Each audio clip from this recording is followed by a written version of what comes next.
আসসালামু আলাইকুম, welcome to Setara mini kitchen. আজকে আমি আপনাদের সাথে শেয়ার করব মাত্র 2টি ডিমের ভ্যানিলা পাউন্ড কেকের রেসিপি।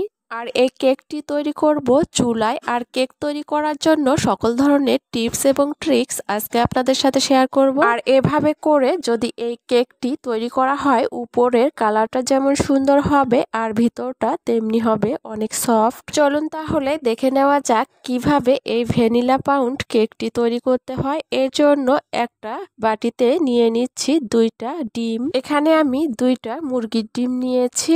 আর এখানে কিন্তু হাঁসের ডিম দেওয়া যাবে না। এখন দিয়ে দিচ্ছি হাফ কাপ চিনি। আর এই হাফ কাপ চিনি দিয়েই কেকের মিষ্টিটা ঠিকঠাক ভাবে হয়ে যাবে। এখানে কোনো বাড়তি চিনি দেওয়ার দরকার নেই। এখন ডিমের সাথে চিনিটা খুব ভালো করে মিশিয়ে নিতে হবে। ডিমের সাথে চিনিটা খুব ভালো করে যখন মেশানো হয়ে যাবে, তখন এর মধ্যে দিয়ে দিচ্ছি হাফ কাপ সয়াবিন তেল। তেলের সাথে ডিমের মিশ্রণটা আবারও ভালো করে মিশিয়ে নিতে হবে। আর এই কেকের মিশ্রণটার জন্য লাগবে 1.25 কাপ ময়দা। এখানে আমি হাফ কাপ ময়দা আগে দিয়ে দিচ্ছি, আর দিয়ে দিচ্ছি হাফ কাপের থেকে একটু কম। আপনারা চাইলে একবারেই 1.25 কাপ ময়দা দিয়ে দিতে পারেন। এখন এর মধ্যে দিয়ে দিলাম 2 চা চামচ বেকিং পাউডার, দিয়ে দিলাম 2 চামচ গুঁড়া দুধ। আপনারা চাইলে গুঁড়া দুধটা বাদ দিতে পারেন, তবে গুঁড়া দুধ দিলে এই কেকের টেস্টটা দ্বিগুণ বেড়ে যাবে। সবকিছু দেওয়ার পরে এই ডিমের মিশ্রণের সাথে ভালো করে মিশিয়ে নিব।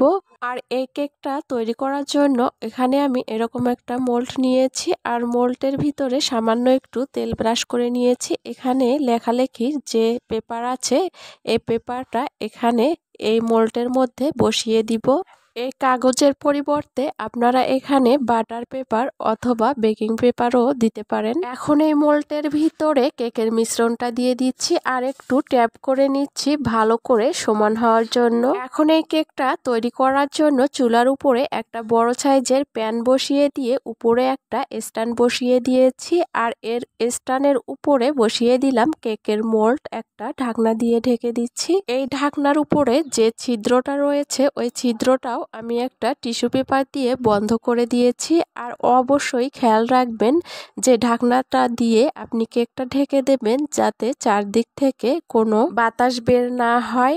এখন চুলার তাপটা লো এবং মিডিয়াম হিটের মাঝামাঝি রেখে এই কেকটা বেক করে নিতে হবে 30 থেকে 35 মিনিটের মতো। এখানে আপনারা প্যানের পরিবর্তে বড় সাইজের হাঁড়িতেও ঢাকনা দিয়ে ঢেকে এই কেকটি তৈরি করে নিতে পারেন। 30-35 মিনিটের আগে কিন্তু ঢাকনাটা কোনোভাবেই খোলা যাবে না। এখানে আমি 35 মিনিট পরে ঢাকনাটা খুলে দিচ্ছি। আর দেখতেই পাচ্ছেন 35 মিনিট পরে কেকটা কিন্তু ঠিকঠাকভাবে বেক হয়েছে। আপনাদের এখানে 35 মিনিটের পরিবর্তে 30 মিনিটও সময় লাগতে পারে। চুলা থেকে কেকটা নামিয়ে নেওয়ার পরে একটা নাইফ দিয়ে চারদিকটা ছাড়িয়ে নেওয়ার পরে এখন এই কেকটা মোল্ড থেকে নামিয়ে নিব। আর দেখতেই পাচ্ছেন কেকের কিন্তু পিছন সাইডটা একদম ঠিকঠাকভাবে বেক হয়েছে। আর কেকটাও কিন্তু কোনোভাবেই পুড়ে যায়নি। এখন আমি যে পেপারটা এই কেকের নিচে দিয়েছিলাম, ওই পেপারটা উঠিয়ে নিব।